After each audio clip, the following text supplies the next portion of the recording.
Hey everybody, welcome to today's video. It's February the 1st and I've had some sort of weird idea that's a bit of a throwback to what I used to do, and I thought that I would make a video every day in the shortest month of the year. Is it a leap year actually? Oh no, it's 2021. It does actually feel like it's still 2020 though, because 2020 was so long. Anyway, so what I'm going to do, a mixture of editing videos, lifestyle videos, gear, everything to do with photography really. And the main reason is because I'm losing my mind in 2021 already. We can't go anywhere. Here in England, we're in a lockdown. And personally, I mean, I'm sure you've seen a lot of Instagrammers, YouTubers, whatever, traveling for photos, but I just can't justify it. I don't make my living from it, so I definitely can't be traveling to... I'm not even going to the Malvern Hills, which are only 6 miles away, because I don't think it's essential. And anyway, I don't want to become like a school prefect and get bogged down in all that sort of stuff. But I'm making videos and making content because it's the only way I can give myself purpose. Work is quiet at the moment, and that's another thing I'll take you to. If work picks up, which I really hope it does, because I'm a property photographer. The market's quiet at the moment, so hopefully that will start kicking off. But anyway, today's video, I wanted to actually look at an old photo that I took. An old trip me and Laura took last year to the lakes in July. We stayed in an old train carriage. It was very rustic. It was the rustic dream. And we went and climbed haystacks one of the days, which was an awesome climb, and that might take me to another edit that I'll do later on in the month. I took some cool photos of Great Gable and some of the surrounding mountains.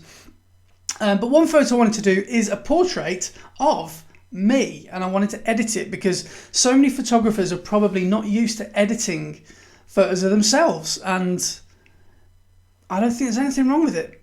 So yeah, I tell you what I've already had a go at editing this shot. I'm going to hit reset and I'm going to try and remember what I did, and maybe even get a better result than this, because it's like, I find editing like playing golf. You never hit the same shot twice. You'll never edit exactly the same way twice. So first and foremost, what I'm going to do with this shot is tell you a little bit about it. So technically it was shot, if I just press I on the keyboard, so shooting, editing solely in Lightroom today. I'll probably spend 98% of my editing time in Lightroom anyway. So by pressing I can bring up the information and toggle through the info about the photo. So it was shot on a Canon EOS R at 35mm on my 35mm prime 1.4 Mark 1 lens. And so for those of you that speak camera, that's the old lens on the new mirrorless system, which if you haven't seen any more of the videos, I've made a Canon video a couple of weeks ago and I talk more about that. But basically, to cut a long story short, old lenses, new camera, works perfectly. I shot this at 2.8 at 1/4000th of a second at ISO 500, which reminds me about other things that photographers say. I absolutely lol when people say 1/4000th of a second. That's not even English. That's not a fraction. The reason it's 1/4000 is because it's 1/4000th of a second. If you do a 30-second exposure, you call it a 30-second exposure. You don't call it a one. I don't even know a bad way to say that. So as soon as you start going under a second, it becomes 1/5 of a second, a half a second, 1/100th of a second, not 1/100. So when you hear people say 1/100, that's what they mean, 1/100th of a second. In this instance, we had really good light on this day because it was a summer's day, so we could shoot at 1/4000th, which is very quick. And that's what we wanted. We wanted a really super sharp portrait because I'd given the camera to Laura. I jumped on this rock and I'd said, look, I want a handheld shot, obviously, because we didn't take the tripod up the mountain. So that's what we did. And the file size is 4,480 pixels by 6,720. So we've got a lot of data to work with. And of course, I shot this in RAW. So we've got loads of wiggle room. So let's get started. The first thing I would do is a crop. Now, not a huge advocate for saying crop your work, because you should try and get as much of this done in camera, but sometimes with a prime lens you've got no zoom, so sometimes you have to do it. Now there's a lot of sky in there, so I'm going to get rid of a bit of sky. So I'm going to pull in from the top right, I think. So if you look, that my left shoulder is pointing towards me, so the leading space that my chest is facing towards, it would not make sense if I cropped that way personally, because the way that I'm leaning into the space, so that is the crop that I want to take. I mean, I know that oops, what have we done there? Let's just go back, Command and Z, that will take me back one step. Now I know that there's more interesting mountains that way, but I'm definitely going to pull in from the right to get me on that right hand third almost, and I'm going to be straight in the middle of that. Okay, maybe I'll just have a bit more sky, I think. That'll be, so I'm a bit further on that side of the picture. So yeah, I'm happy with that composition, I think. So next thing I'm going to do is I'm going to look at my shadows and my highlights. So I learned all my editing techniques back in the day from a French photographer called Serge Ramelli, who lives in the incroyable city of Paris, France. You probably know exactly who I'm talking about. Don't watch the guy really anymore, because I learned loads of basics from him, and I kind of just manipulate that into my own system. Really good photographer to check out. There's millions of tutorials on YouTube to check out as well. So he taught me about this, finding the white point. So when I click Alt on my keyboard and drag the white point, you can see that the whites start to, when I move the whites around, you can see where they appear. Now I'm going to take it past 0, and I'm just until we get a few pixels start to crop up. So we've got 100% white in that area, and then the same with the blacks. I'm going to drag them to the left until a few pixels start cropping in. So then we've got already quite a nice punchy, contrasty image. Now I'm actually going to have a look at the shadows and the highlights. So let's just double click them back to normal. I normally like to open my shadows out, and so I'm talking like Serge Ramelli now. Open up the shadows. I'm going to drop the highlights because I want a bit of detail in the cloud to give me that sort of high dynamic range look, that high HDR look. So the shadows have come up to 70, and the highlights have, I'll take them all the way down actually. The dynamic range on the ESR is pretty good, so I think it can handle that without looking too bad. Now the next thing that I would normally do at this stage is just play with the saturation, the vibrance. Now this is the overall look, but what I'm actually going to do now is go in a little bit further, and I'm going to actually edit the colours, specifically the saturation of the different colours. So coming down to the HSL tab, colour tab, which is a few tabs down, I'm going to go into my saturation tab, and straight away I'm going to play with the oranges, the yellows and the greens. Now I'm going to just say this straight away, because I don't want everyone commenting saying, don't like your edit mate, it's rubbish, it's not my cup of tea. I'm going to say that this edit won't be everyone's cup of tea. What I'm going to say is use these tools to your advantage and use them how you like things to look. Now the look I like is quite a desaturated, soft, especially on the side of the greens. So straight away, I won't actually take the greens straight away, because when we want to move the greens, we need to affect the yellows, which is quite a well-kept secret really in photography, and with landscapes especially. The colour green is so abundant, and sometimes when you move the green around, not a lot happens. If you look at while I'm moving the green around, so when I move the yellow around, look what happens. Look at that, look how much more it takes out. So the yellow actually affects more across the green spectrum. So I'm going to drop those yellows quite a fair bit. At this point I just want to say sorry about the audio if it is actually awful. I need to work on this room because I've got so many hard surfaces. So just bear with me. It's a work in progress. That's my life. My life is a work in progress. So I'm going to drag those greens down as well. I'm the only photographer as well, the only Instagrammer. I'm not an Instagrammer. The only person in the world that goes to the Lake District and wears a green coat. I came dressed as haystacks. So I'm dragging those yellows right down because I really want to give a really desaturated look to this, which will build back up in a little bit. Green's going to take them down as well. The oranges, now you've got to be careful with this because majority of us, our skin tones will really be affected when we mess with the oranges. So look what happens when I drag the orange down. I've just got like I look like I'm in Back to the Future when, what's his name, Marty's and his family is starting to disappear. So don't go either too crazy or too anti-crazy with your oranges. So I am going to bring my oranges down a little bit to -14 because that's what I quite like. Magenta, not a fan of magenta these days, so I'm going to get rid of that. Because if you, again, take it all the way up, keep your finger on the mouse, take it all the way down, and you can see what you're working with. So I like to have the magenta just below 0, as the purple as well, because there's a lot of purple in the average shot, which you don't realise. Now what I like to do is, now I'm happy with that as a base. I think that's quite good. Now what I'm going to do is add some grad filters. So this rectangular shape tool thing, I'm going to just click above the photo, drag that down, and I'm going to bring that just below the mountains like that. And I'm going to drag the exposure around.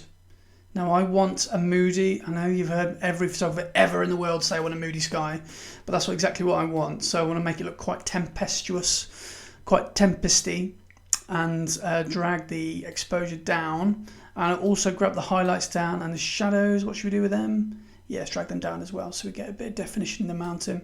Whites, now I'm going to drag the whites up, pressing the white.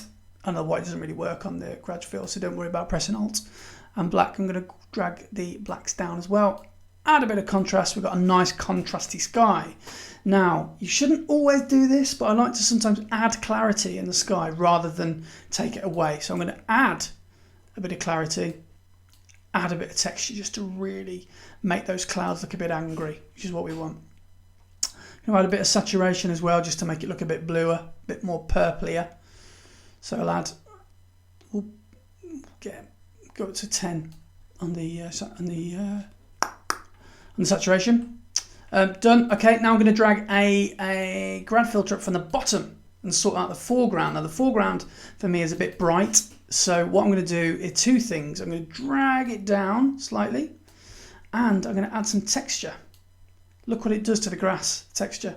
So that's a bit much. That's a bit harsh, and obviously that's looks like you're not wearing your glasses. So let's just add a little bit of texture, and let's just get a bit of clarity in there as well. Probably drop that exposure down as well. Now what I will actually do, I'm going to actually mess with the white balance here.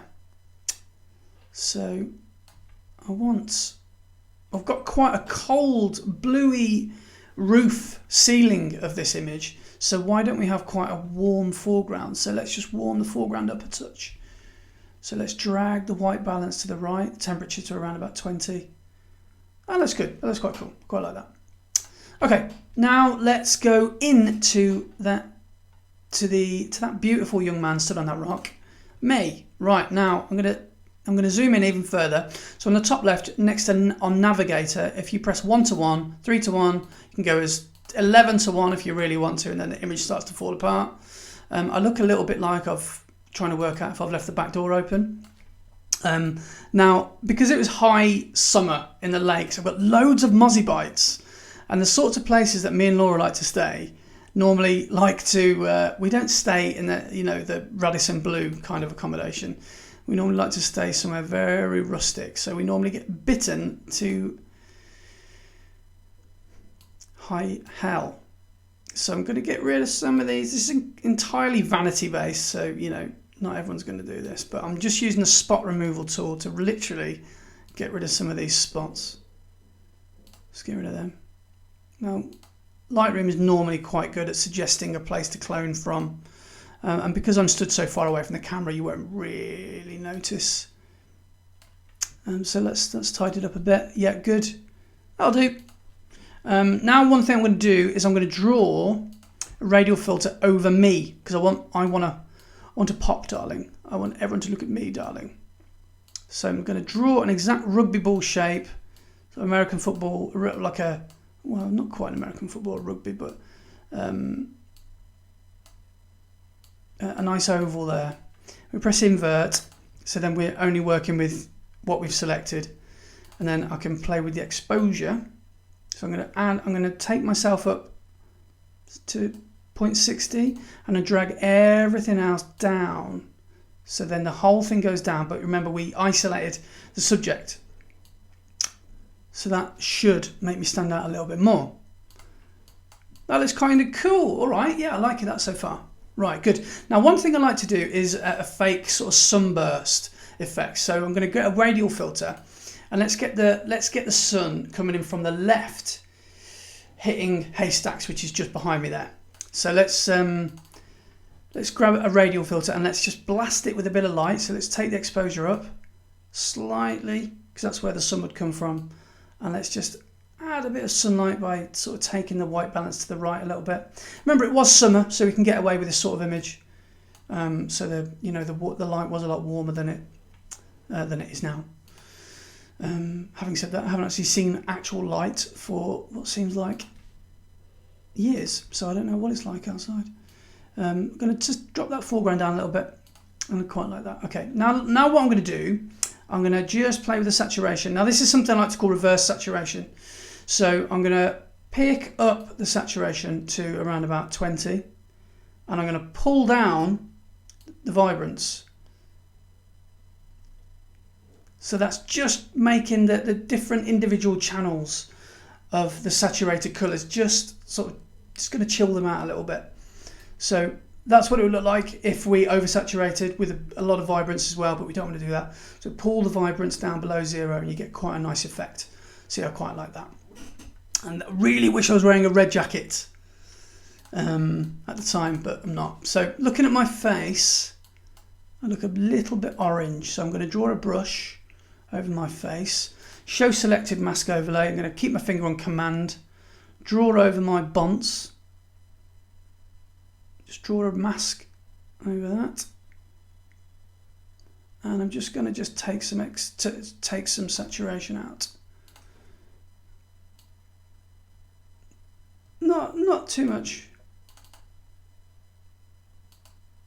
So that's where it was, and that's what we're doing. Just a smidge. So subtlety is key in editing, I think. Right, so that's not bad. Now let's just finish off by adding a bit of texture and a bit of clarity. I think that looks kind of cool. How's the chromatic aberration looking? Now this lens, these older lenses do fringe like a mother liquor. Look at that, that's quite fringy. So let's just zoom out a little bit, see how noticeable it is. Okay, so let's go down to the bottom and see what we can do with this. So let's go to the lens correction tab, and let's just try and take some green fringing out. So let's just take that up a bit. Has that done much? Let's zoom in 3 to 1. Still there, still there, still there. Okay, so let's just put it on at about a quarter of the way through, and let's just take the green hue down, and let's put it back where it was. Okay, now the blue hue, no, that's not really seeming to do much. Maybe it's because my mount isn't very high.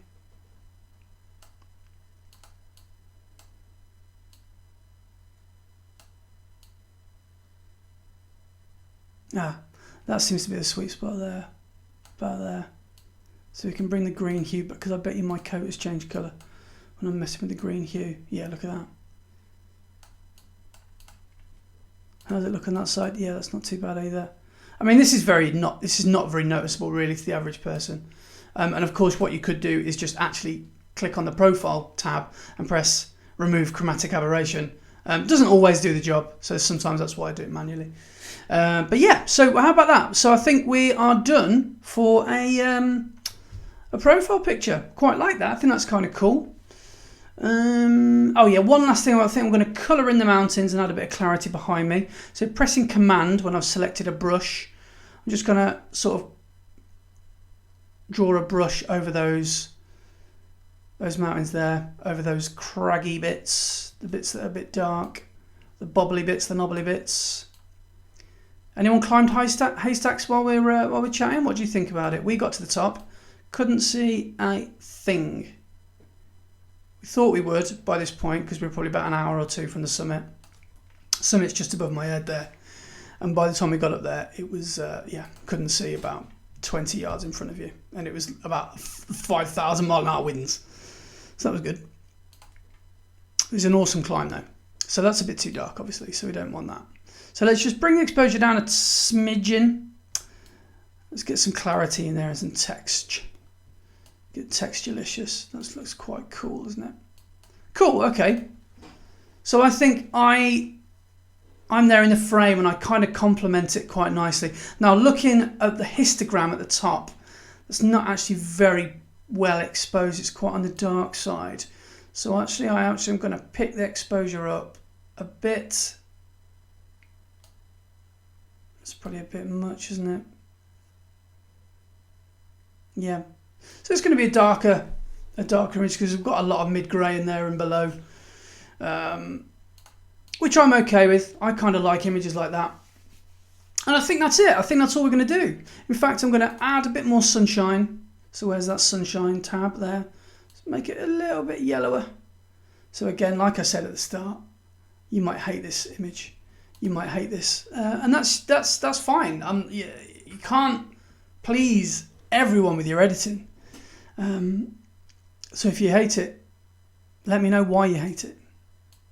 If you love it, thank you, I guess. Yeah, I might just take a bit of saturation out of that foreground because it's a little bit on the warm side. Yeah, that looks kind of cool. So yeah, so this isn't really, this looks like, let's just press F for full screen. It's quite a niche kind of image. Not everyone's going to like this, especially with the colours that I've chosen, that I've used. It's very muted on the saturation side. But I think it works. I think it's quite nice. Even though I'm wearing a green jacket and I basically look like the Lake District, I think I managed to contrast nicely with the surroundings. So there you have it. So that's the end of this this little edit sesh. I hope that you found something from this video, maybe as a technique that I've used that you've never used and you thought, oh, that might work on some of my sort of the way I like to edit, or yeah. So everyone's different. Everyone's got their own little tips and tricks, and there's a few of mine. So I'm going to be doing a few more of these over the next month, so look out for those. I'm going to be doing some edits of some properties, some landscapes, some headshots, some wedding photography, a bit of everything, some lifestyle vlogs in there as well. So yeah, I'm quite actually looking forward to what actually I can come up with this Feb. So if you've made it this far, I thank you so much for watching me and listening to me ramble on. And yeah, come back, join me tomorrow on tomorrow's video, whatever that may be about. Thanks for watching, and see you tomorrow. Since I've seen the sun could be bright again.